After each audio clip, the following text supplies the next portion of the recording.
गणपती बाप्पा मोरया, मंगलमूर्ती मोरया. सह्याद्री वाहिनीतर्फे सर्व प्रेक्षक मित्रांना गणेशोत्सवाच्या खूप खूप शुभेच्छा. मित्रांनो, आपल्या सगळ्यांचं हार्दिक स्वागत आहे आपल्या आवडत्या कार्यक्रमात हॅलो डॉक्टरमध्ये. मी डॉक्टर निखिल हरेंद्र शासने आपल्या सगळ्यांचं हार्दिक स्वागत करतो. मित्रांनो, तुम्हाला माहितीच आहे की हॅलो डॉक्टर हा एक प्रायोजित कार्यक्रम आहे. उत्साहाचं वातावरण आहे, तर उत्साहाशी निगडीत असं संस्कृतच्या सुभाषिताने श्री गणेश करूया. सुभाषित असं आहे, उत्साहो बलवानार्य न अस्तु उत्साह परम बलम. उत्साहो बलवानार्य न अस्तु उत्साह परम बलम. स उत्साहस्य लोकेषु न किंचिदपी दुर्लभम न किंचिदपी दुर्लभम. म्हणजे उत्साह श्रेष्ठ माणसाचा असं बल आहे. उत्साहाने सर्व गोष्टी या तिन्ही लोकात पॉसिबल आहेत आणि सगळ्यात श्रेष्ठ उत्साहच आहे. तर मित्रांनो, आपण अभ्यासासाठी नेहमीच उत्सुक असतो आणि सणासुदीचे दिवस आहेत, तर पोटाचे लाड थोडे होणारच आहेत. तर आयुर्वेदाचा विषय आज आपण अभ्यास करणार आहोत आणि पोटाचं आरोग्य कसं राखावं याविषयी देखील आपण आज अभ्यास करणार आहोत. जाणकार मित्रांनी आजचा विषय ओळखलाच असेल. पाहूया आजचा विषय काय आहे. तो आजचा विषय आहे पोटाचे आरोग्य किंवा पोटाचे विकार आणि आयुर्वेद. पुन्हा एकदा मी विषय सांगतो, पोटाचे विकार आणि आयुर्वेद. आणि या विषयावर मार्गदर्शन करायला अनुभवी आणि तज्ञ आयुर्वेदाचार्य MD आयुर्वेदाचार्य वैद्य सचिन भागवत गोडसे आपल्यासोबत आहेत. नमस्कार सर, आपलं स्वागत आहे कार्यक्रमात. नमस्कार मित्रांनो, सरांचा परिचय तुमच्याशी करून देतो. वैद्य सचिन भागवत गोडसे सर, आपण तज्ञ आणि अनुभवी आयुर्वेदाचार्य आहात. आयुर्वेदामध्ये आपण MD केलेला आहे. डॉक्टर गेली 16 वर्ष कुर्डुवाडी येथे संपूर्ण आयुर्वेदिक प्रॅक्टिस करत असून ते श्री विश्वार्पण आयुर्वेद चिकित्सालयाचे संचालक म्हणून देखील कार्यरत आहेत. गोडसे सरांनी पोटदुखी, ॲसिडिटी, गॅसेस, अपचन, आम्लपित्त, मूळव्याध तसेच आतड्यावरील सूज, जखमा ते कॅन्सरपर्यंतच्या असंख्य रुग्णांना पोटाच्या विकारांची यशस्वी चिकित्सा व उपचार करून त्यांना कायमस्वरूपी व्याधी मुक्त आणि वेदनामुक्त केलेले आहेत. तसेच कित्येक मूळव्याधीची आणि मुतखड्याची ऑपरेशन्स त्यांनी टाळलेली आहेत. याशिवाय दररोज नवीन नवीन औषधाविषयी सर संशोधन करतात. त्याचा फायदा रुग्णांना कसं होईल त्या संदर्भात सरांचं काम सुरूच असतं.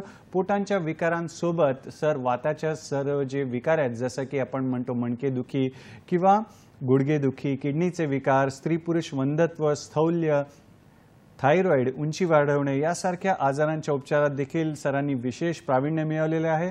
वैद्य गोडसे कुर्डुवाडी सोबत मुंबई, दादर, ठाणे, पुणे आणि दौंड या ठिकाणी देखील आपली आयुर्वेद सेवा देत असतात. तसे बहुगुणी आयुर्वेदाचार्य आज आपल्याला लाभलेले आहेत. तर शुभस्य शीघ्रम कार्यक्रमाचा शुभारंभ करूया. नमस्कार सर, पुन्हा एकदा स्वागत आहे कार्यक्रमात. आणि पोटाच्या विकारांची जेव्हा चर्चा करतो तेव्हा कोणकोणते विकारांचा समावेश या पोटांच्या विकारांमध्ये होतो? बरोबर. पोटांच्या विकारामध्ये आपण सुरुवातीला कोणत्या आजारापेक्षा मला वाटतं की पोटाच्या विकारामध्ये कुठले कुठले अवयव येतात हे पाहूया. म्हणजे पचन जे होतं असतं आपलं, ती सुरुवात कुठून होते तर तोंडापासून. अन्न जे घेतलं जाते ते तोंडात घेतलं जातं. तिथून अन्ननलिका म्हणजे मुखापासून अन्ननलिका, अन्ननलिकेच्या पुढे जातं जठरामध्ये. आपण जो खाल्लेला घास असतो तिथं घुसळला जातो. त्याच्यानंतर तो जो घुसळलेला घास असतो तो जातो पुढं छोट्या आतड्यामध्ये म्हणजे लहान आतड्यामध्ये. लहान आतड्यामध्ये काय होतं, पचन होत असतं. ह्या ठिकाणी काय होतं, अग्न्याशय म्हणजे ज्याला पॅनक्रियाज म्हणलं जातं, त्यानंतर प्लीहा म्हणजे स्प्लीन आणि लिव्हर म्हणजे यकृत, हेही पचनाला संबंधित किंवा पचनाला मदत करणारे अवयव आहेत. हे ह्यांचंही आपण आज ह्यामध्ये हे करणार आहेत, पाहणार आहोत. त्यांचे कार्य आपण हे पाहणार आहोत. त्याच्यानंतर त्यापुढं काय होतं, ते अन्न जे आहे ते चांगलं जे आहे किंवा जे पचलेलं अन्न आहे त्याचं सार आणि किट्ट ह्या दोन भागात विभाजन होतं. जे सार भाग आहे तो जो चांगला आहे तो रक्त शोषला जातो ते लहान आतड्यामध्ये, आणि जो किट्ट भाग आहे तो मळ भाग म्हणून मोठ्या आतड्यामध्ये पाठवला जातो. ते मोठं आतडं, ते तिथून पुढं गुदाशय, पक्वाशय आणि त्याच्या खाली शेवटचा म्हणजे ॲनल कॅनल किंवा ज्याला गुदाशय असं म्हणलं जातं. ह्या अवयवांचा ह्याच्यामध्ये हे होत असतो, समावेश होत असतो आपण ज्यावेळी पचन पाहतो त्यावेळी.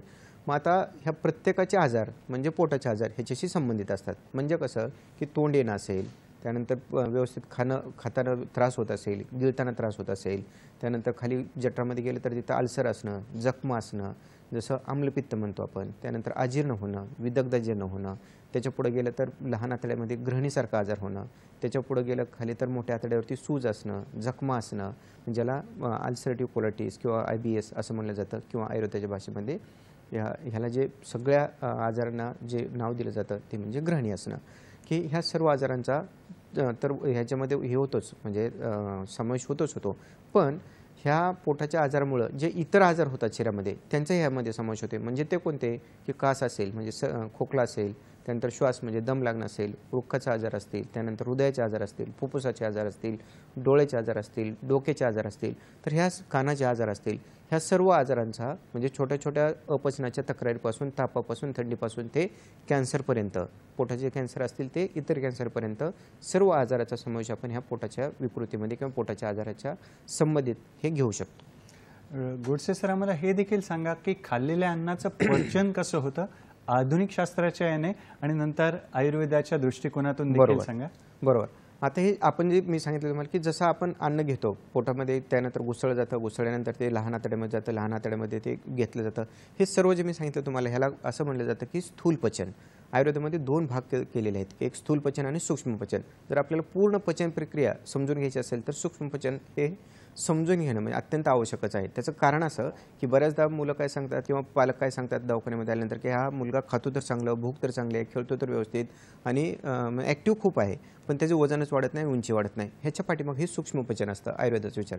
ॲलोपॅथीनुसार काय होतं किंवा आधुनिक मतानुसार काय केलं जातं की अन्नाचं विभाजन प्रोटीन, कार्बोहायड्रेट आणि फॅट ह्याचं पचन होणं आणि त्यानुसार प्रोटीन शोषलं जाणं, कार्बोहायड्रेट घेणं आणि फॅटचं डिझॉल्युशन होणं, अशा पद्धतीने त्यांचं पचनाची किंवा त्यांचा तो आधुनिक विचार असं म्हणूया. पण आयुर्वेद काय करत असतं की ज्यावेळी सुरुवातीला अन्न खाल्लं जातं त्यावेळी त्यामध्ये जो बोधक कप म्हणजे लाळ मिसळते त्या ठिकाणी बोधक कप होतं, तिथून त्याचं पचन चालू होत असतं. ते व्यवस्थित झालं तर अन्नाचं क्लीनता, त्या अन्नाला क्लीनता येते किंवा द्रवभूत होते. म्हणजे काय होतं, त्या अन्नाचे व्यवस्थित विभाजन होतं. व्यवस्थित विभाजन झालं तर ते पुढे येतं आणि त्यामध्ये यकृतातून आणि ह्याच्यातून पॅनक्रियाजमधून जो पाचक स्त्राव आहे, ज्याला आमायलेज किंवा लायपेज असं म्हणलं जातं किंवा पाचक स्त्राव असे जे म्हणले जातात, ते त्या अन्नामध्ये मिसळतात. ह्या अन्नामध्ये मिसळल्यानंतर त्या ठिकाणी जो पाक होतो तो होतो दुसरा अवस्थापाक किंवा ज्याला आम्ल विपाक असं म्हणलं जातं किंवा आम्ल अवस्थापाक असं म्हणलं जातं. दुसरा अवस्थापाक, पहिला आहे तो तोंडामध्येच मधुर अवस्थापाक म्हणलं जातं, हा दुसरा. आणि तिसरा जो आहे तो ज्यावेळी सारकिट्टाचं विभाजन होतं म्हणजे चांगला भाग जो आहे तो शरीरात शोषला जातो, किट्ट भाग किंवा मळ भाग आहे तो मोठ्या आतड्यामध्ये टाकला जातो, त्या ठिकाणी विवेचन होतं म्हणजे चांगला भाग बाजूला, किट्ट भाग बाजूला. आणि ह्याचं पुढं जे पचन होतं त्याला इथं म्हणलं जातं, त्या ठिकाणी वाताची निर्मिती होत असते, त्याला कटू विपाक तयार होत असतो किंवा तृतीय अवस्थाभाग म्हणलं जातं. म्हणजे अन्न खाल्ल्यापासून ते चांगला भाग शरीरात घेणं आणि मलभागातून बाहेर टाकणं इथपर्यंत जे आपण जे पचन पाहतो ते जठराग्नीमार्फत होत असतं आणि ह्याला स्थूल पचन असं म्हणू शकतो आपण. आता ह्याच्या पुढचं जे पचन चालू होतं ते म्हणजे हा जो घेतलेला आहार आहे त्याचा आहाराचा जो चांगला भाग शोषला जातो त्याला आहार रस म्हणलं जातं. त्याच्यातूनच आपल्या शरीरातले जे धातू असतात किंवा पुढचं जे रस, रक्त, मांस, मेद हे तयार होत असतं.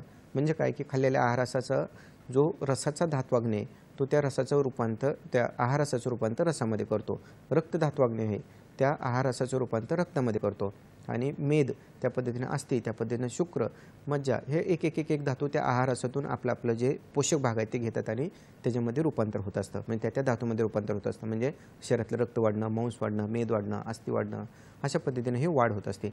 आणि ह्याच्या पुढं जाऊन जे आपण जे म्हणतो ना की सर्व जे जगत आहे ते पंचभौतिकच आहे, तसं शरीर पण पंचभौतिकच आहे. म्हणजे हे जे शरीरातून आपण आहारातून जे घेतलेले पंचभौतिक घटक असतात, पृथ्वी, आप, तेज, वायू, आकाश, ह्याचं सूक्ष्म भागामध्ये रूपांतर केलं जातं त्या धातूमध्ये. ह्याला म्हटलं जातं पंचभौतिक किंवा अति सूक्ष्म पचन. ह्या पद्धतीने ज्यावेळी आपण विचार करायला लागतो ना आणि म्हणजे पचन फक्त खाल्लं आणि पचलं इथं नाही, तर त्या घेतलेल्या आहाराचं रूपांतर समजा जे काय खाल्लेलं अन्न असेल त्याचं पूर्ण रूपांतर ह्या शरीरामध्ये पंचभौतिक पद्धतीने जोपर्यंत होत नाही तोपर्यंत ते पचन पूर्ण झालं असं होत नाही. त्यामुळे जे मी पहिल्यांदा सुरुवातीला जे सांगितलं होतं ना की जर एखादा मुलगा खातो व्यवस्थित, त्यानंतर त्याला भूक लागते व्यवस्थित, पण त्याचं वजनच वाढत नाही, उंचीच वाढत नाही, त्याचं कारण इथं येतं. आता एक उदाहरण सांगतो मी तुम्हाला की आपल्या ह्याच्यामध्ये ठाण्याच्या ओपीडीमध्ये एक पालक आले होते की साधारण 13 ते 14 वय त्या मुलाचं होतं आणि सगळं व्यवस्थित होतं, म्हणजे खाणंपिणं सगळं व्यवस्थित होतं, भूक चांगली लागते, ॲक्टिव्ह खूप होता, खेळत होता, पण त्याची उंची वाढत नव्हती आणि वजन वाढत होतं. ज्यावेळी आपण त्याचं हे केलं म्हणजे ज्यावेळी निदान केलं त्यावेळी त्याच्या ह्या पचनामध्ये ज्यावेळी दोष आपल्याला सापडला त्यावेळी फक्त बृहद्वमन केलं, विरेचन केलं आणि त्यानंतर खाण्यापिण्याच्या ज्या सवयी आहेत त्या थोड्याशा बदलल्या. कारण रोज सकाळी उठलं की बऱ्याचदा तक्रार असते की त्याला बळजबरीनं खाऊ घातलं जातं की त्याला भूक नसली तर बळजबरीने खाऊ घातलं जातं. हे बंद केलं आणि त्याच्यानंतर त्याचे पचन आहे ते सुधारून घेतलं. पचन सुधारल्यानंतर मग मात्र त्याचं तब्येत पण सुधारली, उंची पण वाढली. साधारण 2 वर्ष आपण त्याचा फॉलोअप घेतला तर त्याच्या उंचीमध्ये आला त्यावेळी 142 सेंटीमीटर होते आणि ज्यावेळी गेला ते म्हणजे 2 वर्षानंतर ज्यावेळी त्याची आपण उंची मोजली त्यावेळी 151 सेंटीमीटर उंची त्याची वाढली होती. म्हणजे सांगायचं असं की फक्त हेच होत नाही, म्हणजे आपण पचनच सुधारतो असं होत नाही, तर त्या अख्खं शरीर पचन जर सुधारलं स्थूल आणि सूक्ष्म तर त्याचं अख्खं शरीर किंवा त्याचं अख्खं करिअर आपण सुधारवत असतो. फारच छान. डॉक्टर साहेब, आम्हाला मग हे देखील सांगा की हे पचनाचे जे विकार आहेत ते का होतात, त्यामागे कुठली कारणं असू शकतात? बरोबर आहे. सर्वात महत्त्वाचं कारण म्हणजे की ह्या आहारामध्ये असं म्हणलं जातं की अतिकालस्य, अमात्रे, अतिकालस्य, त्यानंतर हीन म्हणजे कमी प्रमाणात घेणं, त्यानंतर विषमासन, संकीर्णासन, त्यानंतर विरुद्धासन, ही जी आहेत कारणं ही ह्याच्या पाठीमागं आहेत. आता अतिमात्रेत म्हणजे जो आपल्याला भूक जेवढी आहे त्यापेक्षा जास्त प्रमाणात खाणं, अकाले म्हणजे सकाळचं जेवण दुपारचं जेवण रात्री 10, 11, 12, 1 वाजता, हे अकाले जेवण. त्यानंतर अहितकारक म्हणजे जे बाहेरचं आपण ज्याला आज फास्ट फूड म्हणतो, जंक फूड म्हणतो, त्यानंतर जे जड आहे म्हणजे मैद्याचे पदार्थ आहेत, किंवा त्यानंतर विरुद्धासन म्हणजे काय, दही आणि दूध एकत्र घेणं, दूध भात एकत्र घेणं, किंवा फळं आणि दूध एकत्र घेणं, हे सगळं विरुद्धासनमध्ये, किंवा सॉस असतील किंवा पॅक जे आपण म्हणतो ना फूड, टिन फूड किंवा पॅक्ड फूड म्हणतो, हे सर्व शिळे पदार्थ आहेत. हे ज्यावेळी पोटात जातं त्यावेळी त्यापासून शरीरामध्ये आम नावाचा चिकट पदार्थ तयार होत असतो. हे तयार झाल्यानंतर काय होतं, धातू म्हणजे अग्नीचं मांद्य किंवा जे जठराग्नी त्याचं मांद्य होतं, आणि जठराग्नीचं मांद्य झालं किंवा अग्नी मांद्य झालं की पचन व्यवस्थित होत नाही. पचन व्यवस्थित नाही झालं की मात्र पुढचं एक आजार सुरू व्हायला म्हणजे चालू व्हायला सुरुवात होतात. ह्याचबरोबर अजून सर्वात महत्त्वाचा जो आपल्याला दिसतो कारण ह्या पोटाच्या विकारामध्ये ते म्हणजे वेगधारण. ह्याच्यामधून वेगधारण म्हणजे काय की मलमूत्राचे हे आलेले असेल म्हणजे संवेदना आलेले असेल तरीसुद्धा राखून धरणं किंवा न जाणं, त्यानंतर रात्री जागरण करणं, दिवसा झोपणं, त्याचबरोबर बाहेरचं खाणं, आणि सर्वात महत्त्वाचं की खात असताना TV पाहणं, मोबाईल पाहणं किंवा गप्पा मारणं, ह्यासारख्या कारणामुळे काय होतं, पचनावरती परिणाम होत असतात. कारण समजा एकदा जर का एखादी गोष्ट आहे आणि जेवायला बसलेला असेल एखादी व्यक्ती आणि एखादी एकदम अचानक दुःखद बातमी समजली तर त्या आतड्याचं आकुंचन जे पावते ते पुढचं 3 तास ते असं प्रसरण पावत नाही, म्हणजे ते खाल्लेलं अन्न ते शरीरामध्ये घेतलं जात नाही आणि त्याचं पचन व्यवस्थित होत नाही. त्यामुळे अपचनाच्या तक्रारी ते वाढायला लागतात. म्हणून खाताना आणि जेवताना हे जे आता आपण कारण सांगितलेले आहेत, ही जरी किमान त्यांनी वर्ज्य केली तरीसुद्धा पचन हे व्यवस्थित होऊ शकतं.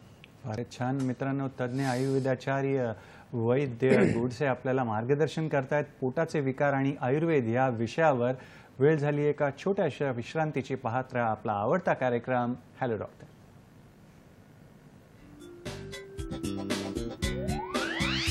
विविध आजारांवर यशस्वी आयुर्वेदिक उपचारांसाठी प्रसिद्ध श्री विश्वार्पण आयुर्वेद चिकित्सालय पंचकर्म योग व संशोधन केंद्र. पत्ता कुर्डुवाडी, राऊत कॉम्प्लेक्स, ग्रामीण रुग्णालयाजवळ, माढा रोड, कुर्डुवाडी 08. शाखा कुर्डुवाडी, दादर, ठाणे, पुणे, दौंड. दूरध्वनी क्रमांक 9689 786 948 किंवा 97666 92 विविध आजारांवर यशस्वी आयुर्वेदिक उपचारांसाठी प्रसिद्ध श्री विश्वार्पण आयुर्वेद चिकित्सालय पंचकर्म योग व संशोधन केंद्र. पत्ता कुर्डुवाडी, राऊत कॉम्प्लेक्स, ग्रामीण रुग्णालयाजवळ, माढा रोड, कुर्डुवाडी 08. शाखा कुर्डुवाडी, दादर, ठाणे, पुणे, दौंड. दूरध्वनी क्रमांक 9689 786 948 किंवा 97666 92 विविध आजारांवर यशस्वी आयुर्वेदिक उपचारांसाठी प्रसिद्ध श्री विश्वार्पण आयुर्वेद चिकित्सालय पंचकर्म योग व संशोधन केंद्र. पत्ता कुर्डुवाडी, राऊत कॉम्प्लेक्स, ग्रामीण रुग्णालयाजवळ, माढा रोड, कुर्डुवाडी 08. शाखा कुर्डुवाडी, दादर, ठाणे, पुणे, दौंड. दूरध्वनी क्रमांक 9689 786 948 किंवा 97666 92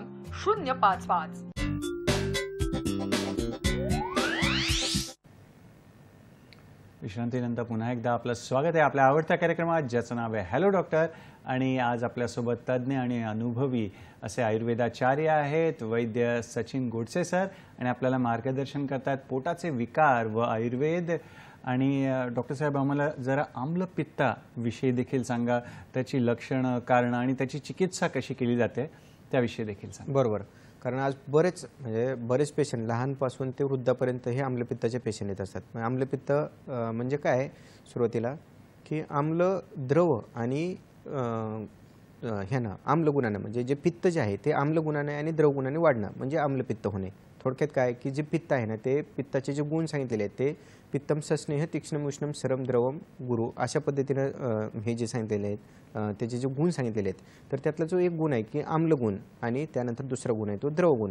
ह्या गुणानं वाढतं. म्हणजे काय होतं कशामुळे वाढतं तर जे आपण जे खातो ना की आंबट जास्त खाणं, तिखट तेलकट जास्त खाणं, खारट जास्त प्रमाणात खाणं म्हणजे लोणचं असेल, पापड असेल, सॉस असतील, त्यानंतर हे जे बाहेरचं जे म्हणतो फास्ट फूड भेळपुरी असेल, काय समोसे असतील, कचोरी असतील, हे सर्व हे जे काय वाढवतं आंबट गुणानं आणि ह्यानं द्रवगुणानं पित्त वाढवतं. असं पित्त काय करू शकतं आहे म्हणजे हे पित्त काय करतं की आपले जे खाल्लेलं अन्न आहे ते व्यवस्थित पचवू शकत नाही म्हणजे जी ताकद आहे ते कमी होते. मग मात्र काय होतं जे व्यवस्थित जर का ते पित्त त्यामध्ये मिसळलं नाही, अन्न जर व्यवस्थित पचलं नाही तर मग मात्र व्यवस्थित पचन नाही झालं तर ते आम्ल आणि द्रवगुण म्हणजे वाढलेलं जे पित्त आहे तर ते काय करतं रक्तात मिसळतं, रक्तातून शरीरामधून वरती यायला लागतं. त्याला म्हणतात ऊर्ध्वगामी आम्लपित्त. जर जास्त प्रमाणात झालं तर ते खालून पण जायला लागतं म्हणजे जसं जुलाब होतं. एखाद्याचं पित्त आहे ते वरती उलटीवाटी पडतं, एखाद्याचं पित्त आहे ते जुलाबावटी पडतं. त्याला अधो आम्लपित्त म्हणतात. आणि तिसरं हे जर का पित्त रक्तात मिसळलं तर त्वचेवरती गांधी येणं, खाज येणं, डोळ्याची जळजळ होणं, त्यानंतर कानात आवाज येणं, डोकं जड होणं, अर्धं डोकं दुखणं, पूर्ण डोकं दुखणं, त्यानंतर चक्कर येणं, सगळ्या अंगातून गरम वाफा निघल्यासारखं होणं, घशात आग होणं, जळजळ होणं, ह्या पद्धतीची लक्षणं आहेत ती त्यामध्ये होत असतात ह्या आम्लपित्तामध्ये. आता ह्या आम्लपित्ताचं हे तर झालं की द्रवगुणानं वाढलेलं आणि ह्याच्या पद्धतीने वाढलेलं असेल, आपण म्हणतो ते आम्लगुणानं वाढलेलं असेल. तर हे चांगल्या पद्धतीचं पित्त कसं असतं की हे त्यक्त द्रवत्व म्हणजे ते द्रवगुणात नसलं पाहिजे आणि दुसरं कटू असलं पाहिजे. म्हणजे जे पेशंट जे सांगतो ते आंबट गुळण्या येतात, त्यानंतर आंबट घशाशी येतं, त्यानंतर आतमधून पोटामधून गरम वाफा निघतात, शरीरातून गरम वाफा निघतात, हे सगळे आम्लपित्ताची लक्षणं आहेत. हे जर का हे एकदा होत नाही म्हणजे एकच दिवशी खाल्लं आणि त्रास झाला असं होत नाही तर वारंवार जागरण होणं, वारंवार बाहेरचं खाणं, वारंवार अवेळी जेवणं, वारंवार उशिरा झोपणं, उशिरा खाणं, त्याचबरोबर ह्यामध्ये मानसिक जे आहेत म्हणजे ताणतणाव असणं, स्ट्रेस टेन्शन असणं, अतिश्रम असणं, व्यायाम असणं, ही सर्व कारणं ह्याच्यामध्ये हे पित्त बिघडवण्यासाठी येत असतात. आता ह्याचा उपचार करताना काय करायला पाहिजे हे जे लक्षणं हे जे कारणं सांगितलेले आहेत हे पहिल्यांदा ह्याचं निदान वर्ज केलं पाहिजे. आणि दुसरं सर्वात महत्त्वाचं आम्लपित्ताच्या बाबतीत अजून एक कारण जे दिसतं आम्हाला ओपीडीमध्ये ते म्हणजे व्यसनं, दारू पिलेलं असणं किंवा तंबाखूसारखं व्यसन असणं किंवा चहाचं व्यसन जास्त असणं, जेवल्यानंतर चहा पिणं, नाश्त्यानंतर चहा पिणं किंवा स्मोकिंग आणि चहा, दारू आणि चहा, हे सगळे जे हे आहेत गोष्टी आहेत ह्या काय होतात शरीरामध्ये जे पित्त आहे ते वाढवतात आणि त्यामुळे आम्लपित्तासारखा आजार हा प्रत्येक छोट्या छोट्या त्रासापासून ते हृदयापर्यंत जात असतं. त्याचं कारण असं की हे जे पित्त आहे हे वाढलं तर पोटामध्ये काय होतं गॅस होतो, गच्च होतो. हा गॅस ढेकरावटे कधी बाहेर पडतो कधी खालून पडतो. जर नाही बाहेर पडला तर शरीरामध्ये चमकायला लागतात. हाच गॅस आहे तो हृदयाकडे ज्यावेळी जायला लागतो त्यावेळी हृदयामध्ये चमकणं, हृदयामध्ये धडधड वाटणं, अस्वस्थ होणं, भीती वाटणं आणि ह्याच्यातून मग मात्र पेशंटला असं वाटतं की मला हृदयाचा काहीतरी त्रास झाला काय की पाठीत चमकायला लागतं आणि मग मात्र पेशंट सांगतो की मला आता हृदयाचा त्रास होते. बऱ्याचदा काय केलं जातं ECG केला जातो, 2D इको केला जातो आणि त्यामध्ये तपासणे हे नॉर्मल येतात. पण मात्र थोडं जरी काय पित्त वाढलं किंवा थोडं जर खाण्यापिण्यात बदल झाला तर मग मात्र त्याला त्रास होतो पित्ताचा आणि तो त्रास वाटतो त्याला हृदयाचा. अशा पद्धतीने कित्येक पेशंट हे शारीरिक आणि मानसिक ह्या चक्रामध्ये अडकलेले असतात आम्लपित्ताच्या.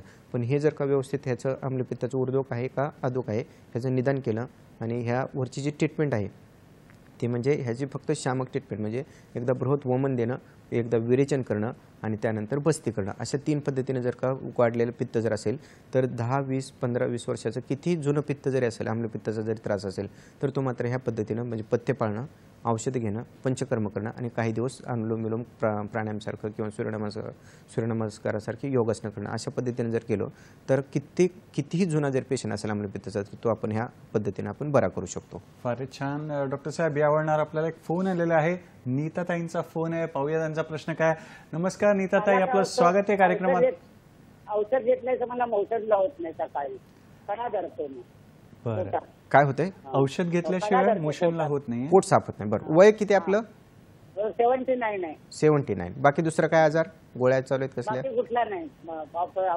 बरेच आहेत आजार पण मला मोशनचा मुख्य त्रास आहे. ठीक. धन्यवाद आपल्या प्रश्नासाठी. काय आहे. सांगणार डॉक्टर साहेब? हां, आता त्यांनी आपण ह्या प्रश्नाकडे वळणारच होतो, पण घेऊया हा प्रश्न. म्हणजे पोट व्यवस्थित साफ न होणं. पोट व्यवस्थित साफ का होत नाही, तर त्यामध्ये पचन व्यवस्थित होत नाही. पचन व्यवस्थित नाही झालं तर मळ व्यवस्थित तयार होत नाही. मळ व्यवस्थित नाही तयार झालं तर मात्र पोट व्यवस्थित साफ होत नाही. ह्याच्यामध्ये काय असतं, आपानाची दृष्टी. हे त्यांनी सांगितलं ते वय 79 वय आहे त्यांचं. त्या सगळ्यात महत्त्वाचं म्हणजे ह्या वयामध्ये वात वाढलेला असतो, आपानाची दृष्टी झालेली असते, मुळव्याधासारखा त्रास असू शकतो त्यांना. त्यानंतर जे त्यांचं जे खाणं असतं ते जर का समजा वातुळ असेल, म्हणजे वांग बटाटे जास्त असणं, हरभरा डाळीचं पदार्थ जास्त असणं, किंवा बाहेरचं भेळ वगैरे असं जे कोरडं अन्न म्हणतो ते जास्त असणं. सगळ्यात महत्त्वाचं ह्या वयात पाणी कमी पित असतील तर ह्या, किंवा अन्न आहारच त्यांचा कमी असेल तर, जागेवरती बसत असतील तर ह्या गोष्टी आहेत, ह्या सगळं कॉन्स्टिपेशन म्हणजे त्यांना पोट न साफ होण्याकडे घेऊन जात असतात. तर ह्यांच्या ह्या वयामध्ये त्यांनी सर्वात महत्त्वाचा म्हणजे आपणाची दृष्टी जर घालायची असेल तर सगळ्या अंगाला तेल लावणं, प्लेन तिळाचं तेल लावणं, गरम पाण्याने आंघोळ करणे हे एक. आणि दुसरं सर्वात महत्त्वाचं की जे आंबट असतात म्हणजे संत्र्यासारखं असेल, मोसंबीसारखं असेल किंवा आमसुलाचं सार असेल, हे त्यांनी जेवणाच्या अगोदर घ्यायचं. आणि त्यानंतर रात्री झोपताना ह्याचं खोबरेल तेल जे असतं, साधं खोबरेल तेलाचा कापसाचा बोळा घ्यायचा आणि तो संडाच्या जागेत ठेवायचा. ह्यानं काय होतं, त्या ठिकाणी जे आतड्याला आलेली, मोठ्या आतड्याला आलेली जी रुक्षता असते ती रुक्षता कमी होते. ह्या साध्या उपायाने सुद्धा त्यांचा त्रास हा कमी होऊ शकतो. फक्त जर का पाणी कमी पित असतील तर पाणी उकळून गार केलं त्याने जर घेतलं तर त्यांना पोट साफवायला अजून मदत होते. आणि सगळ्यात शेवटी दुधामध्ये थोडंसं तूप टाकून जरी घेतलं, म्हणजे स्नेहन जर पोटातून आतून, जसं बाहेरून आपण तिळतेलन केलं तसं आतून जर घेतलं तूप आणि दूध, तरी सुद्धा त्यांचा बराचसा त्रास कमी होत असतो ह्याचा कॉन्स्टिपेशनचा. फारच छान. मित्रांनो, असंच तुम्ही फोन करून आपल्याला प्रश्न विचारायचे आहेत आणि या सुवर्ण संधीचा लाभ घ्यायचा आहे. आपलं प्रश्न जे आहेत, आपल्या समस्या आहेत, त्याचं समाधान करून घ्यायचं आहे. तर डॉक्टर साहेब, तुम्ही सुरुवातीला ग्रहणी हा शब्द वापरला, तर ते म्हणजे काय, त्याची लक्षणं काय आणि कशा प्रकारे बरोबर. सर्वात महत्त्वाचं काय होतं की बऱ्याचदा खूप आजार असे आहेत की जे ग्रहणीच्या अंतर्गत येतात आयुर्वेदामध्ये, आणि हे खरं पण आहे. आधी ग्रहणी म्हणजे काय, कुठला अवयव हे समजून घ्या. जिथं आपलं जठर आहे, म्हणजे अन्न आल्यानंतर पहिल्यांदा अन्ननलिकेतून जठरामध्ये येतं, तिथं घुसळ जातं आणि तिथून लहान आतड्यामध्ये येतं. इथून जी सुरुवात होते ग्रहणीची, ते शेवटी पूर्ण पचन झाल्यानंतर, त्यातलं शोषल्यानंतर जो मळ भाग आहे तो मोठ्या आतड्यामध्ये टाकला जातो. इथपर्यंत ह्या ग्रहणीची व्याप्ती असते. या ठिकाणी काय म्हणलं जातं की हे अग्नीचं स्थान आहे. ग्रहणी म्हणजे थोडक्यात अग्निस्थान आहे. तर या ग्रहणीचं कार्य काय, सर्वात महत्त्वाचं की अन्नम गृह्णाती पचती मुंचती विवेचयते. म्हणजे काय की अन्नाचं ग्रहण म्हणजे अन्नाचं आतमध्ये घेणं, त्यानंतर त्याचं पचन करणं, त्यानंतर मुंचन म्हणजे त्याचं विभाजन करणं, आणि सारकिट्ट विभाजन करून जो चांगला भाग आहे किंवा सार भाग आहे तो रक्तामध्ये शोषणं, आणि जो किट्ट भाग आहे तो बाहेर टाकणं. आता ग्रहणी झाली म्हणजे काय झालं, तर ह्या सर्व गोष्टीमध्ये बिघाड झाला. म्हणजे काय झालं की अन्न घेण्यात हे म्हणजे अन्न घेत नाही, म्हणजे काय झालं की भूक लागत नाही, पचन व्यवस्थित होत नाही, आणि सारकिट्ट विभाजन होत नाही, म्हणजे काय की मळ व्यवस्थित तयार होत नाही आणि पोट साफ होत नाही. म्हणजे भूक लागत नाही, पचन होत नाही आणि पोट साफ होत नाही. तिन्ही बिघडलं म्हणजे काय झालं, ग्रहणी हा आजार झाला.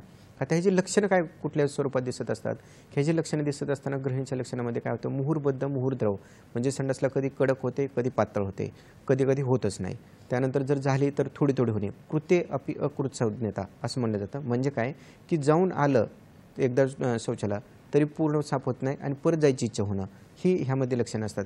आणि जो मळ तयार होतो तो चिकट असणं, म्हणजे आव असणं, त्यामध्ये मिश्रित असणं, त्या आवेमध्ये कधी कधी रक्त पडणं, तेजस्वीचा तो किंवा संडाचा जो कलर आहे तो काळा असणं, त्यानंतर हिरवा असणं, आणि रक्त मिश्रित असेल तर लाल असणं. ह्याचबरोबर काय होतं की अतिशय दुर्गंधी येते, म्हणजे फॉल स्मेल ज्याला म्हणलं जातं ना तो. आणि तो जो मळ आहे तो साम असल्यामुळे तो एकतर तो पाण्यात बुडतो, आणि तो म्हणजे त्या टॉयलेटमधून पण हे होत नाही, म्हणजे पाणी टाकलं तरी तो जात नाही, इतका तो अत्यंत चिकट आणि दुर्गंधीयुक्त मळ असतो. ही जी लक्षणं आहेत, म्हणजे काय होतं की हा जो मळ आहे तो व्यवस्थित तयार झाले नाही, आणि तो चोथा आणि सार भाग हा त्याचं विभाजन झाले नाही. त्यामुळे बऱ्याचदा असं होतं की जे काय खाल्लेलं आहे ते त्या संडासमधून बाहेर पडलं जातं. ही इतकी मोठी ह्याची व्याप्ती ह्या ग्रहणीची आहे. आणि हे एका दिवसात होत नाही आहे, म्हणजे आज अन्न खाल्लं आणि ते लगेचच बाहेर पडलं किंवा असं खराब झालं असं होत नाही.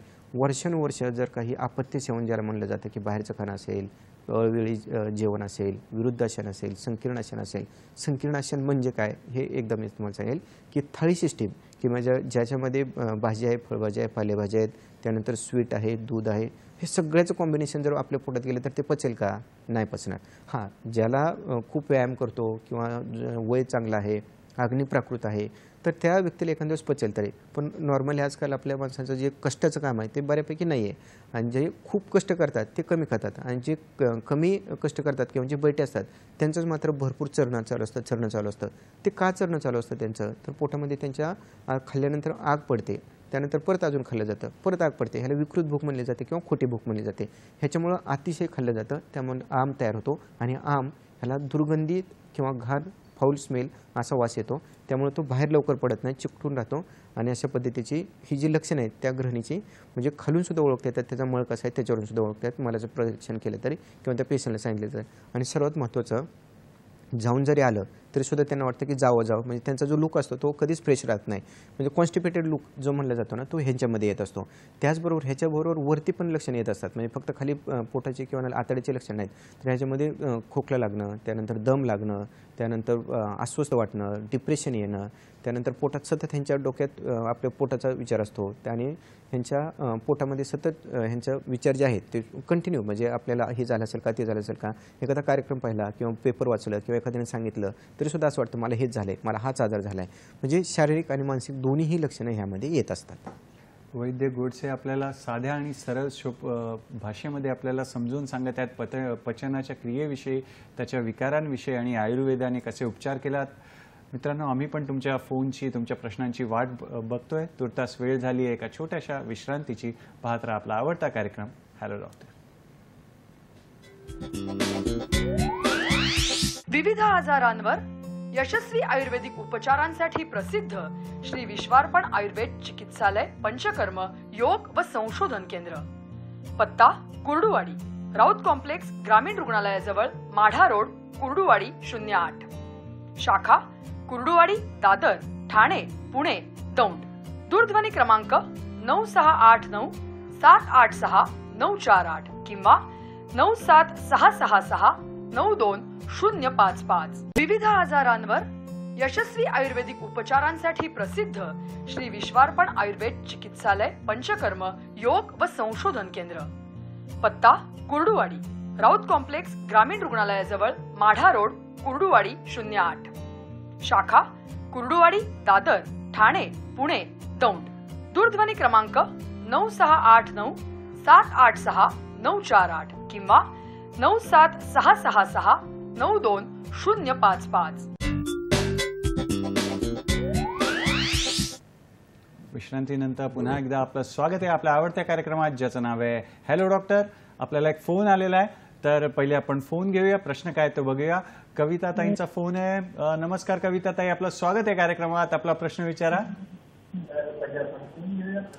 मनमाडहून कविता ताई, टीव्हीचा आवाज एकदम कमी करा आणि सलग प्रश्न विचारा. माझं ना पोट वाढलं. बरं, वय किती आहे? वय माझं 42 आहे. बरं, त्रास काय होतो? पोट वाढलंय म्हणतायत.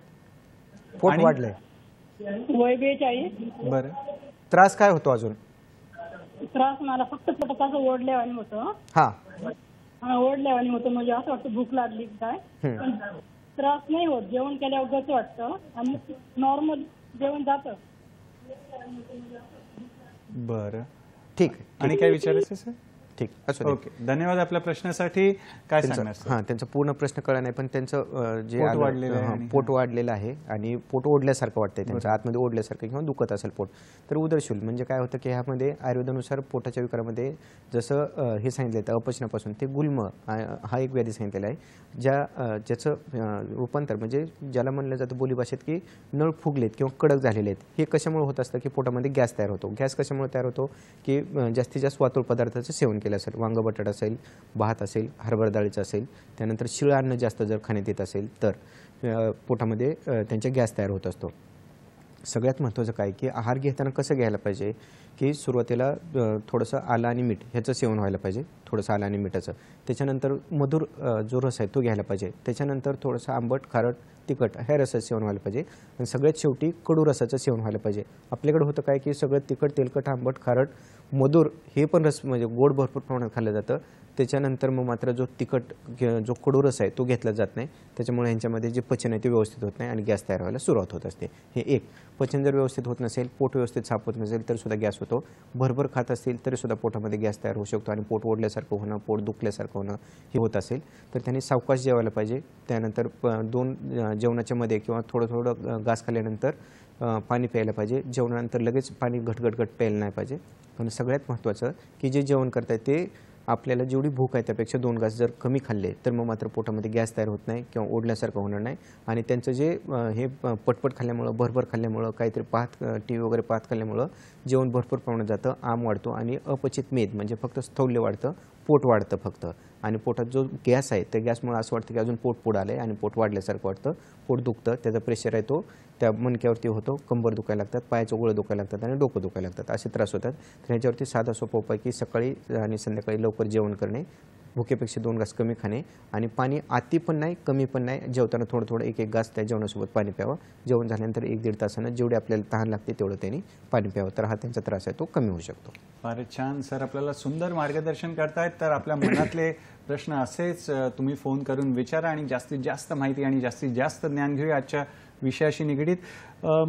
गोडसे सर, मगाशी ग्रहणीविषयी तुम्ही सांगितलं, तर इंग्रजीमध्ये म्हणा किंवा ॲलोपॅथिक आधुनिक शास्त्रामध्ये ग्रहणी म्हणजे काय ते देखील आम्हाला सांगा, म्हणजे कळेल आणि तुमचा अनुभव पण सांगा. बरोबर.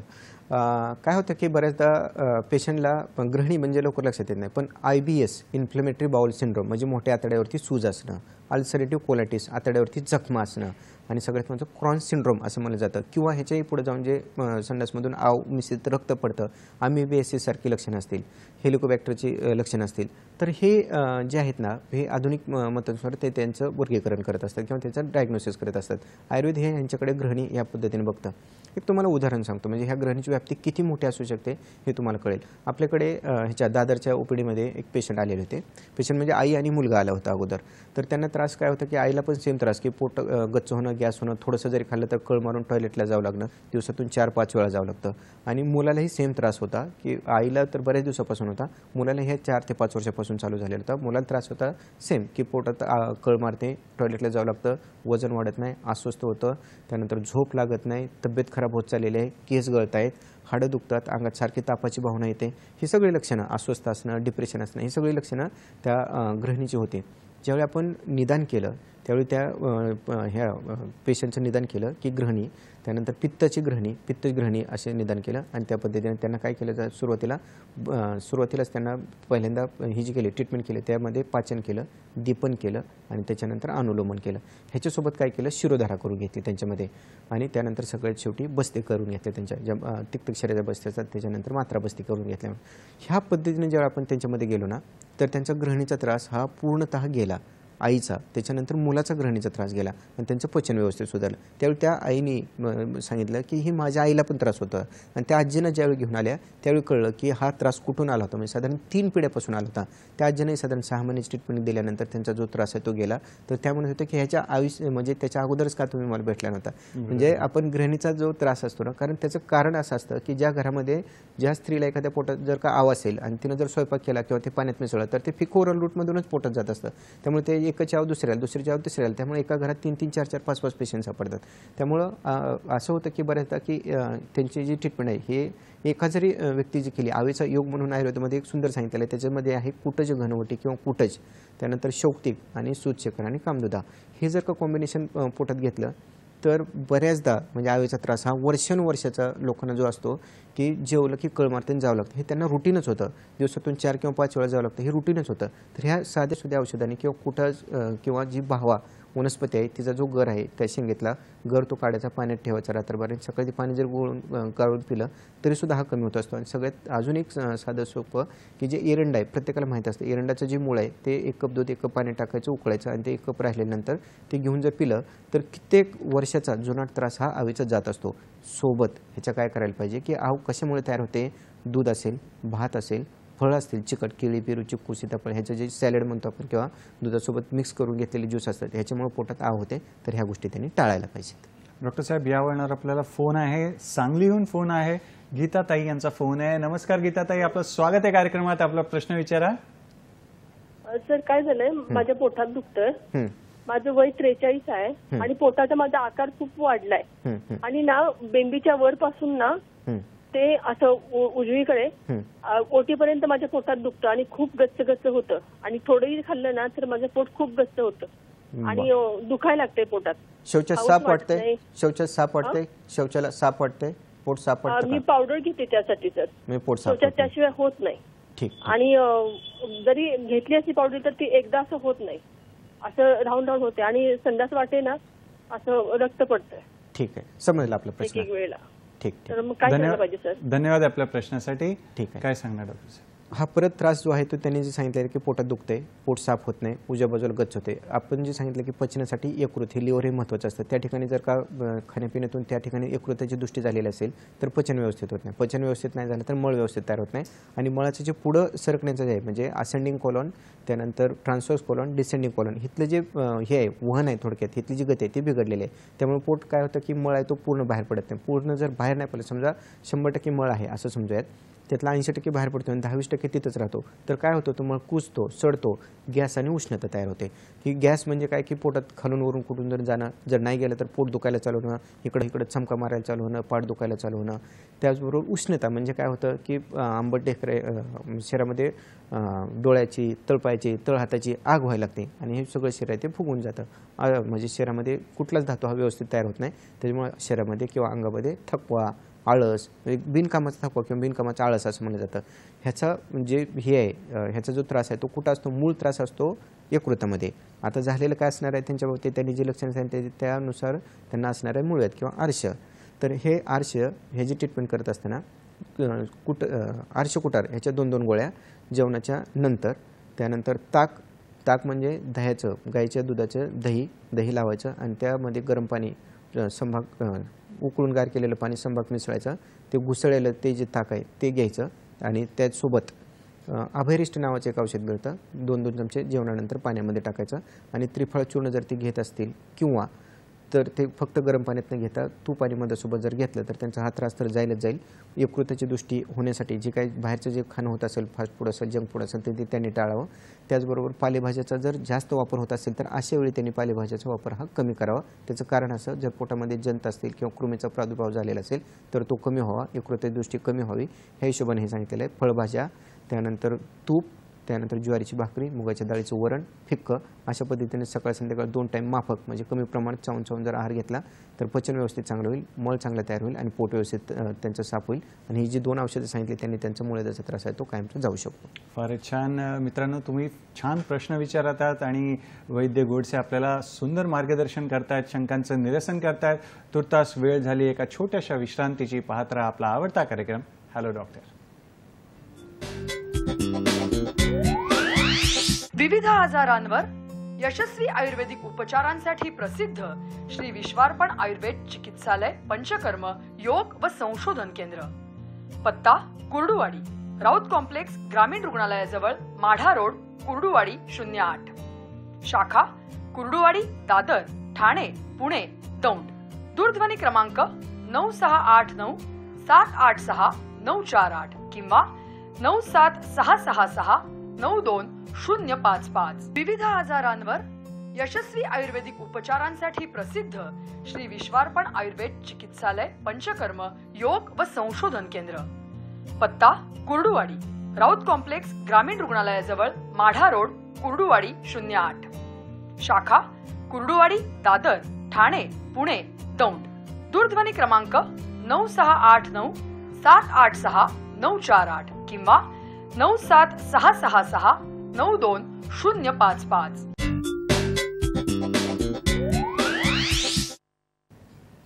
विश्रांतीनंतर पुन्हा एकदा स्वागत आहे आपल्या आवडत्या कार्यक्रमात, ज्याचं नाव आहे हॅलो डॉक्टर. वैद्य गोडसे आपल्याला मार्गदर्शन करतायत पोटाचे विकार आणि आयुर्वेद या विषयावर.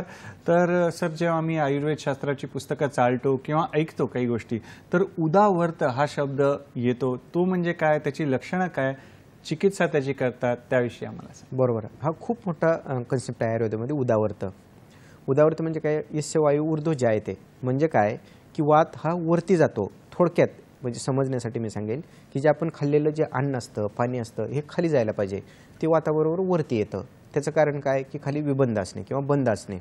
कशामुळे होऊ शकतं, वेग धारण केलेलं असेल किंवा पोट साफ होत नसेल किंवा काही कारणास्तव मलबद्धता होत असेल, म्हणजे लघवीचा वेग धरून ठेवला, त्यानंतर मळाचा वेग जर धरून ठेवला, म्हणजे समजा टॉयलेट आलेले असेल तरी न जाणं, लघवीला आलेले असेल तरी न जाणं. त्यानंतर पिरियडमध्ये सुद्धा स्त्रियांच्या बाबतीत काय होतं की धावपळ असणं, दगदग असणं, जे बाहेर जायला पाहिजे ते व्यवस्थित न जाणं. ह्याच्यामुळे काय होतं उदावरतं, म्हणजे काय वात आहे तो वरती यायला लागतो, म्हणजे काय खाल्लेलं आहे ते सगळं उलटे वरती वरती वरती यायला लागतं.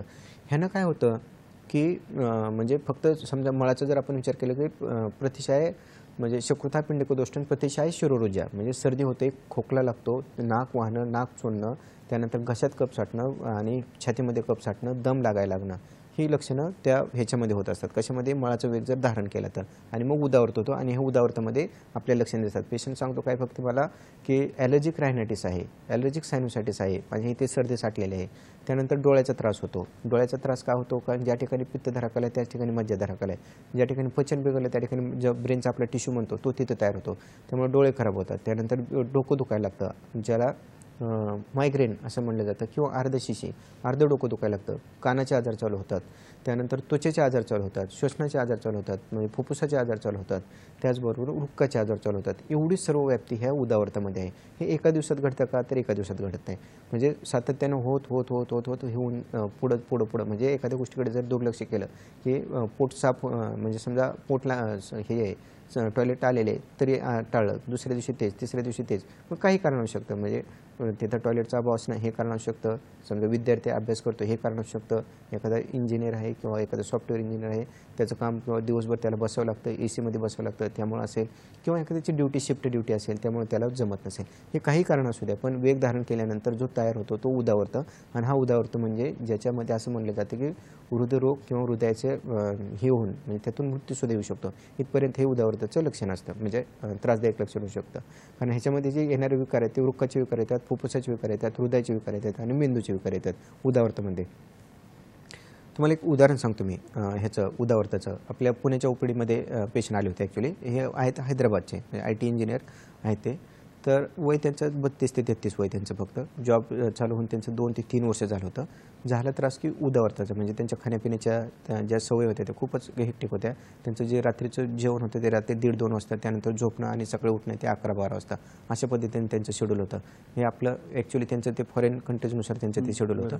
आणि ज्यावेळी आपल्याकडे आले त्यावेळी फक्त त्यांना काय झालं होतं की एक इन्सिडन्स घडला त्यांच्या आयुष्यामध्ये. त्यांच्या जवळची एक व्यक्ती आहे ती गेली आणि त्यानंतर त्यांना गेल्यानंतर एक 2-4-8 दिवस वाटले की बाबा अस्वस्थ होते. मग त्यांनी MD मेडिसिन गेले, त्यांची तपासणी केल्या, त्यानंतर त्यामध्ये काय आढळलं आहे, परत एक 2 महिने 4 महिने औषध घेतली, पण परत तोच त्रास, अस्वस्थ होणं, भीती वाटणं, झोप न येणं, ॲसिडिटीचा त्रास होणं, हे त्रास वाढत गेलं. म्हणजे हृदय चमकायच्या, हात थरथर कापायचं, डोकं कापायचं आणि त्या गोष्टी त्यांना परत आठवायच्या. त्यानंतर मग परत त्यांनी कार्डिओलॉजिस्टकडे गेले, त्यानंतर कार्डिओलॉजीच्या सगळ्या त्यांच्या तपासणी झाल्या, एन्जिओग्राफी झाली, टेस्ट झाली, सगळं झालं, तरीसुद्धा त्यांना तेच छातीमध्ये धडधड होणं, अस्वस्थ वाटणं, झोप नाही येणं, पित्ताचा त्रास होणं, हे सगळं वाढत गेलं. एवढं वाढत गेलं की त्यानंतर त्यांना शेवटी डॉक्टरांनी कंटाळून सांगितलं की तुम्ही आता सायकेट्रिककडे जावा. सायकेट्रिककडे गेल्यानंतर जवळजवळ 1 वर्ष त्यांची ट्रीटमेंट तिथे चालली. 1 वर्षानंतर परत ज्यावेळी ते टेपर ऑफ करत गेले त्यावेळी परत तोच त्रास, म्हणजे त्यांचं करिअर धोक्यात आलं होतं, त्यांचं शरीर, त्यांचे म्हणजे शारीरिक, मानसिक आणि आर्थिक तिन्ही कंडिशन आहे ते त्यांच्या धोक्यात आल्या होत्या. ज्यावेळी आपल्याकडे ते आले, आपण निदान केलं, त्यावेळी त्यांच्या निदानामध्ये आपल्याला उदावरत ज्यावेळी सापडला त्यावेळी त्यांची पहिल्यापासून ट्रीटमेंट केली. ह्यामध्ये ट्रीटमेंटमध्ये काय केलं जातं, कारण फक्त शारीरिक नाही, म्हणजे त्यांचं समुपदेशन पण केलं जातं, कारण हा आजार आणि सर्वात महत्त्वाचं समुपदेशन त्यांच्यामध्ये आणि आयुर्वेदामध्ये काय केलं जातं की आयुर्वेदामध्ये त्यांचं सगळं अगोदर ऐकून घेतलं जातं, म्हणजे कुठं ह्याचं मूळ आहे मानसिक आणि ह्याचं कुठं मूळ आहे शारीरिक, हे ज्यावेळी आपल्याला समजलं त्यावेळी त्यांना शिरोधारा करणं, नस्य करणं, त्यानंतर त्या ठिकाणी वरती म्हणजे तेलाचे जे पिचू असतात ते ठेवणं आणि त्याच्यानंतर बस्ती करणं, अशा पद्धतीने त्यांची पूर्ण शरीराची शुद्धी केली, मनाची शुद्धी केली आणि त्याच्यानंतर त्यांना दीपन, पाचन, अनुलोमन ह्या पद्धतीनं टप्प्याटप्प्यानं बाहेर करत ज्यावेळी गेलो आपण त्यावेळी ते साधारण 3.5 ते 4 महिन्यामध्ये पूर्णतः स्वस्थ होते. आतून जे वेल बिईंग म्हणतो ना, कारण आपण एखाद्या व्यक्तीला सांगू शकतो की घाबरू नको, टेन्शन घेऊ नको, हे होऊन गेलेली घटना आहे, हे सांगणं वेगळं आणि त्या व्यक्तीला आतून वेल बिईंग वाटणं हे वेगळं, हे आपण ह्या शिरोधारेतून करत असतो. तर ह्या पद्धतीने जर का गेलं तर कुठलाही आजार असू द्या, म्हणजे पोटाचा विकार असू द्या किंवा त्याच्यातून उत्पन्न हे उदावरतासारखं असेल किंवा हे आता प्रकरण जे मी आता तुम्हाला सांगितलं, ह्या पद्धतीनं आयुर्वेदामध्ये काय केलं जाते, मूळ आजार शोधला जातो आणि त्याची ट्रीटमेंट केली जाते. मग मात्र तो आजार मुळापासून बरा होतो. तर तो फक्त आजार नसतो तर त्याचं आयुष्यच बरं केलेलं असतं आणि हे फक्त मला वाटतं आयुर्वेदामध्ये शक्य आहे. फारच छान. डॉक्टर साहेब, अजून एक शब्द मलावष्टंभ असा शब्द आहे, तो म्हणजे काय आणि त्याची चिकित्सा किंवा त्याची कारणं काय ते देखील. मलावष्टंभ म्हणजे काय, कॉन्स्टिपेशन म्हणजे पोट साफ न होणे. ह्याचे परत 2 प्रकार, म्हणजे पोटच साफ होत नाही आणि दुसरं पोट साफ होते पण पूर्ण साफ होत नाही. त्यामध्ये कसं होतं, मळाचा एकतर खडा होतो किंवा चिकटा होतो. कडक होणं शौचाचं, एकतर मुळव्याध असू शकतो, आतमध्ये पॉलिप असू शकतो, त्या मोठ्या आतड्याची किंवा संडाची जागा ती शौचाची जागा ती लहान झालेली असणं हे कारण, पाणी कमी असणं, वृक्ष आहार जास्त असणं, वय असणं, वेळोवेळी जेवण असणं, त्यानंतर जे बाहेरचं जे म्हणतो आपण मैद्याचे पदार्थ असेल जे पचायला जड असतात, त्यानंतर साबुदाण्याची खिचडी असेल पचायला जड असते, खारी टोस्ट बिस्किट हे सर्व मैद्याचे जे बेकरी आयटम असतात, केक असेल किंवा बर्गर असेल पिझ्झा असेल हे सर्व पदार्थ पचायला हे जड असतात. आपल्या भुकेपेक्षा जास्त प्रमाणात जर खाल्लं तर ते व्यवस्थित पचत नाही, व्यवस्थित जर नाही पचलं तर त्याचा मळ व्यवस्थित तयार होत नाही, मळ व्यवस्थित नाही तयार झाला तर तो बाहेर पाठवायला आतड्याला खूप हालचाल करावी लागते, ते हालचाल करून करून करून शेवटी आतडं थकतं, आतडं थकल्यानंतर मळ पडून राहतो आणि मोठ्या आतड्याचं काम आहे की तिथल्या मळाचं जो हे आहे पाणी त्यातलं ते शोषून घ्यायचं, त्यामुळे मळाचा खडा तयार होतो. मळाचा खडा तयार झाला की पोट साफ होत नाही, पोट साफ होत नाही म्हणून भूक लागत नाही, भूक नाही लागत म्हणून परत पचन होत नाही, म्हणजे ही पूर्ण पोटाची जी भट्टी आहे ती बिघडते. ह्याच्यावरती ट्रीटमेंट काय, परत तिथून निदान परिवर्जन म्हणजे काय की जे आपण खाण्यापिण्याचे जे सवय आहेत त्या व्यवस्थित जर केल्या, आहारामध्ये जर का जे सकाळ सकाळ उठल्या काय असतं की रात्रीचा आहार व्यवस्थित पचलेला नाही आणि जर सकाळी आंबट खाल्लं, इडली असेल, डोसा असेल किंवा बाहेरचं ब्रेड असेल, बिस्किट असेल, चहा चपातीसारखं असेल, पोहे असेल, तर ह्या सर्व जे नाश्ताचे प्रकार आहेत त्याच्यामुळं काय होतं त्याच्यानंतर अजून वरून चहा पिला जातो, अजून आंबटपणा वाढतो आणि पचन सर्व बिघडतं आणि ह्याच्यामुळं ह्या कॉन्स्टिपेशनचा त्रास हा जवळजवळ 80% लोकांना आहे असं म्हणलं तरी काही वावगं ठरू नये. कारण प्रत्येक पेशंटला जर आलं आणि विचारलं, सगळे टेस्ट जर घेतले तर त्या पेशंटला जर विचारलं की पोट साफ होतं तर होतं, भूक लागली ते का तर लागत नाही असं सांगतो.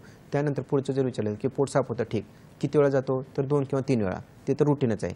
पोट साफ होणं म्हणजे काय हे अगोदर मी सांगतो तुम्हाला की पोट कुणाचं साफ होतं असं म्हणायचं की ज्याला सोललेल्या केळ्याप्रमाणे पोट म्हणजे संडास होते हे एक, कुठलाही त्रास न होता होते हे एक आणि सकाळी एकदाच होते, सकाळीच, दुपारी रात्री संध्याकाळी दुसऱ्या दिवशी हे नाही. त्यानंतर भूक लागते, 2 वेळा चांगली व्यवस्थित कडकडून भूक लागते, एकदा पोट साफ होते आणि रात्रीची झोप व्यवस्थित होते, हे म्हणजे निरोगी माणसाचं लक्षण आहे. 3 वेळा जातोय 4 वेळा जातोय पण सवयच आहे हे काय पोट किंवा काहीतरी घ्यावं लागतंय. काही जणांना सांगतात की मला स्मोकिंग केलं तरच पोट साफ होतं, काही जण सांगतात मी चहा पिलं तरच पोट साफ होतं, हे खाल्लं तरच पोट साफ होतं, हे म्हणजे पोट साफ होणं नाही आहे. पोट साफ होणं म्हणजे काय, एकदा टॉयलेटला जाणं, 5 मिनिटात बाहेर येणं, मळ्यात वरती पाण्यावरती तरंगणं आणि कुठल्याही त्याचा फाऊल स्मेल येणं न येणं किंवा काय न येणं आणि आल्यानंतर फ्रेश वाटणं, ही लक्षणं म्हणजे त्या व्यवस्थित पोट साफ होते. आणि ह्याच्या व्यतिरिक्त जे आहेत ते सर्व कॉन्स्टिपेशन किंवा मलावष्टंभामध्ये मोडत असतात. ह्याच्यावरती उपचार काय करायचे, सर्वात महत्त्वाचं फायबरयुक्त डाएट जे म्हणतो ना, फळं खाणं भरपूर, पाणी भरपूर पिणं, दूध भरपूर पिणं आणि तुपाचा वापर भरपूर करणं. त्याचबरोबर जेवणाचे जे वेळ आहे ते सकाळी 9 ते 1च्या दरम्यान असणं, संध्याकाळी 5 ते 7च्या दरम्यान असणं, भूक राहून चावून TV मोबाईल न पाहता जर खाल्लं तर त्यांचं व्यवस्थित पचन होतं आणि पचन व्यवस्थित झालं तर पोट व्यवस्थित साफ होतं. अशा पद्धतीने आणि जेवण आणि झोप याच्यामध्ये जर का साधारण 1.5-2 तासाचा अवधी जर असेल, कारण जेवलं की लगेच झोपलं जातं त्यामुळे व्यवस्थित पचन होत नाही आणि पोट साफ होत नाही, त्यामुळे ह्या 1.5 ते 2 तासाच्या तर मध्ये किमान अवधी असावा. म्हणजे मग मात्र ही मलावष्टंभाची जी तक्रार आहे ती लहानपासून ते वृद्धापर्यंत सर्वांना होते. लहान मुलांच्या बाबतीत एक हे फास्ट फूड, जंक फूड किंवा दुधासारखे पदार्थ, फळासारखे पदार्थ किंवा चिकट प्रोटीनयुक्त पदार्थ ते त्या ह्याच्यामध्ये घातले जातात, त्यामुळे कॉन्स्टिपेशन होतं. मध्यम वयामध्ये फास्ट फूड, जंक फूड जास्त खाणं, बाहेरचं जास्त खाणं, प्रवास जास्त होणं, अतिव्यय जास्त होणं ह्याच्यामुळं कॉन्स्टिपेशन होतं. आणि उतर वयामुळंच त्या शरीराची जी पचवायची ताकद कमी झालेली असते, आतड्याची हालचाल करायची ताकद झालेली असते, बाहेर टाकायची जी ताकद आहे ती कमी झालेली असते, त्यामुळे कॉन्स्टिपेशन होतं. ह्या पद्धतीने जर आपण जीवनशैली सुधारली आणि वर्षातून एकदा तरी पंचकर्म किंवा शरीराची शुद्धी करून घेतली तर हा मलावष्टंभाचा त्रास समूळ जातो. सर, जाता जाता एका वाक्यात काय संदेश देणार आमच्या मित्रांचा? बरोबर, मला वाटतं की पोटाच्या कुठल्याही तक्रारी होण्यासाठी आपण जे सांगितलेले निदान परिवर्जन करणं आणि जे बाहेरचं आहे की 2 तासांनी खा, 4 तासांनी खा, हे सगळं आदेशानामध्ये येतं. त्यानंतर सर्व एकत्र खाणं हे संकीर्ण क्षणामध्ये येत असतं, विषमाशांमध्ये येत असतं. त्यामुळं ज्या आपल्या आधुनिक तुम्ही जीवनशैली अंगी करा, पण जे आहाराचे जे नियम आहेत ना ते आयुर्वेदामध्ये एवढे सुंदर सांगितले आहेत, त्याचा एवढा सखोल विचार सांगून ठेवलेला आहे की प्रत्येक गोष्ट खाल्ल्यानंतर काय होतं, त्याचं पचन झाल्यानंतर काय होतं, तर हे सर्व सांगोपांग विचार केलेला आहे. त्यामुळे कुठलीही आजार किंवा कुठलीही पचनाची तक्रार साधी जरी असेल तर ती लवकरात लवकर आपल्या जवळच्या तज्ज्ञ वैद्याकडे तुम्ही आयुर्वेदिक डॉक्टरांकडे जावा, समजून घ्या आणि त्याची उपचार करा. कारण एका दिवसात त्या समजा थेंब पाणी पडत असेल आणि त्या दगडाला खड्डा पडलेला असेल तर तो एका दिवसात नाही, तो 10, 15, 20 दिवसानंतर, वर्षानंतर तो इथं खड्डा पडलेला असतो. तसं हा कुठला तरी एखादा नियम चुकला आणि तुम्हाला आजार झाला असं होत नाही, तर थोडं ते नियम हे जे चुकीचे नियम वाढत जातात आणि मोठा आजार होतो. त्यासाठी तुम्ही कुठलीही साधी जरी तक्रार असेल तर जवळच्या तज्ज्ञ वैद्याकडे जावा. शरीराचे नियम, खाण्यापिण्याचे नियम, दिनचर्या, ऋतुचर्या जर समजून घेतली तर तुमचं आयुष्य हे निरोगी दीर्घायुषी झाल्याशिवाय राहणार नाही. धन्यवाद सर, तुम्ही छान मार्गदर्शन केलं. मित्रांनो, आज इथे थांबायची वेळ झालेली आहे. पुढील भागात एका नवीन विषयासोबत आपण भेटणारच आहोत आपल्या आवडत्या कार्यक्रमात, ज्याचं नाव आहे हॅलो डॉक्टर. तुर्तास धन्यवाद आणि नमस्कार. नमस्कार. मस्त छान झालं.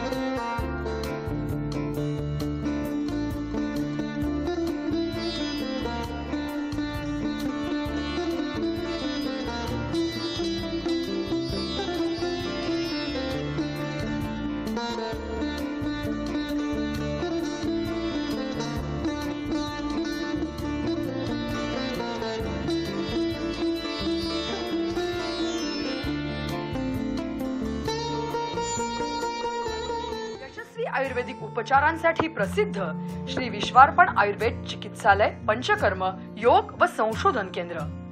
पत्ता कुर्डुवाडी, राऊत कॉम्प्लेक्स, ग्रामीण रुग्णालयाजवळ, माढा रोड, कुर्डुवाडी 08. शाखा कुर्डुवाडी, दादर, ठाणे, पुणे, दौंड. दूरध्वनी क्रमांक 9689 786 948 किंवा 97666 92055.